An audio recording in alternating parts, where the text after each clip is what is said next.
Olá, crianças. Espero que esteja tudo bem com vocês. História do quarto ano. Hoje nós iremos falar sobre a pecuária e o povoamento dos sertões. Só que antes da gente desenvolver esse conteúdo, nós vamos ter que ler um poema e desenvolver esse poema para que vocês possam sentir o que era a pecuária e o povoamento nesses sertões. Esse poema é do Patativa do Assaré. Então, dentro da linguagem dele, da sabedoria que ele tinha de expor o que sentia o povo do sertão. Então, eu vou ler aqui um pouco dentro da nossa imagem, que tem a imagem do vaqueiro, né? Tá aqui a imagem do vaqueiro, que ele expressa bem o homem do campo, né? A parte da pecuária, como eles se vestiam, como eles viviam mesmo, dentro da realidade deles. Então, vou ler um pouco que foi repassado pelo Patativa. Tenho na vida um tesouro, que vale mais do que ouro. O meu lhe forma de couro, peneira, chapéu, gibão. Sou vaqueiro destemido, dos fazendo querido. O meu grito é conhecido no campo do meu sertão. O pulo do meu cavalo nunca me causou abalo. Nunca sofri um galo, pois eu sei me desviar. Travesso grossa chapada, desço a medonha quebrada, mais doidas disparada, na pega do marruá. Então, isso ele falava sobre o homem do sertão, como ele era destemido em relação à pecuária, né? O marruá que ele descreve. Então, dentro da nossa atividade, que vocês irão, que eu vou explicar aqui, mas as palavras que vocês desconhecem aqui, vocês irão dar o significado, né? E me repassar. Bora lá. Então, a primeira questão da página 73, que vocês irão também ler novamente, estudando a imagem, o poema, você conhece todas as palavras do poema acima? Porque algumas palavras estão escritas diferente como a escrevemos. Então, você vai dizer por quê. E depois eu vou mandar vocês fazer, em cima dessas palavras, o significado de cada uma delas. 2. A imagem acima retrata a personagem principal do poema. Justifique a sua resposta.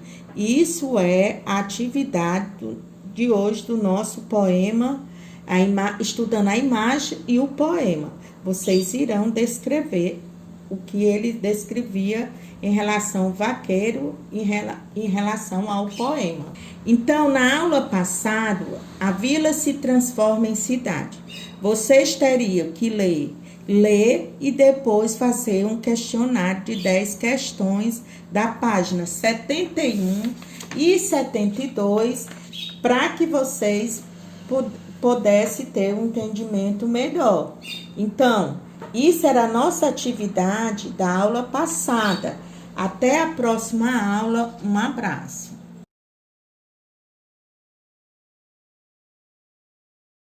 Olá, crianças. Espero que estejam tudo bem com vocês. Português do quarto ano. Revendo o que aprendeu sobre quadrinhos. Então, nós iremos rever sobre os quadrinhos, que já foi a revisão. É uma revisão que já foi tudo visto nesse capítulo.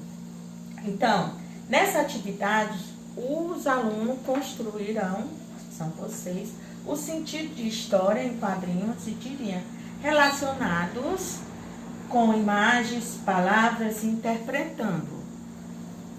Recursos gráficos como tipos de balões, de letras, onomatopeias, né, que vocês irão ter dentro do que é a visão da construção de quadrinhos. E também vocês irão desenvolver a partir de uma atividade lá no final do livro. Vocês vão completar essa atividade que eu irei explicar agora na nossa aula de hoje. Bora cá, para que a gente possa explicar. Então, revendo o que aprendi, na página 136. Primeira, na página 303, há uma história em quadrinho do cartunista Ivan Ziegler. Para ler a história, você tem que recortar e montar e colar as partes do quadrinho no espaço a seguir. Eu vou mostrar o quadrinho onde é que está, né? Então, essa atividade vocês irão lá montar para que vocês possam ler e desenvolver a atividade. Na página 303. Recortem, colhem aqui nesse espaço. Então, na página 137, circule o título da história em quadrinho. B, por que você acha que a história em quadrinho recebeu esse título? C, o que o narrador nessa história em quadrinho escreve com suas palavras? D, o sapo atingiu o objetivo dele, justifique. No segundo quadrinho, o que o dinossauro chamado Rex está fazendo, como você sabe? F, observe o sapo no terceiro e no quarto quadrinho, que as expressões deles se revelam. G, relacione as onomatopeias da história em quadrinho ao que elas indicam. Então, vocês vão relacionar e indicar o que eles estão dizendo. Na página 138, H, qual é o sentido da penúltima fala da história em quadrinho? O que ela faz referência? 2, releia a história em quadrinho e faça o que se pede. A, copie as palavras que têm acento gráfico. B, escreva as palavras que têm acento agudo. C, escreva as palavras que têm acento circunflexo. Terceira, agora releia o segundo quadrinho e observe os termos destacados no balão de fala. A concordância nominal entre as palavras, por quê? B, entre quais palavras ocorre a concordância? Assinale a alternativa correta. Você vai marcar. E C, reescreva a frase que está no balão, substituindo as palavras destacadas por outras no feminino singular. Agora, nós iremos para a nossa correção. Então, a correção da acentuação das palavras, que é o estudo da escrita, página 133. Então, você teria que ler as passagens que tem dentro dos personagens, quadrinho. Então, responder o item A. Por que o sargento Tainha reclamou? Primeiro, o sargento Tainha reclamou porque o cozinheiro Cuca não colocou bastante molho no macarrão. E depois reclamou porque ele colocou molho demais. Então, AB, no último quadrinho, que pergunta Cuca fez ao sargento Tainha? Está satisfeito? C, ainda no último quadrinho, que expressão facial do Cuca revela? A expressão do rosto de Cuca ainda indica que está irritado ou impaciente com os pedidos. E a D, releia a fala do recruta 0. Por que ele faz essa afirmação? Vamos dizer, porque é a sobremesa que tem creme e provavelmente será difícil Cuca acertar a quantidade que agrade ao sargento Tainha. E a E, escreva todas as palavras acentuadas. Então, você, pois, por, está, e pêssego. Na F, agora agrupe as palavras que você escreveu na atividade anterior. Quer dizer, palavras com acento agudo, e está. Palavras com acento circunflexo.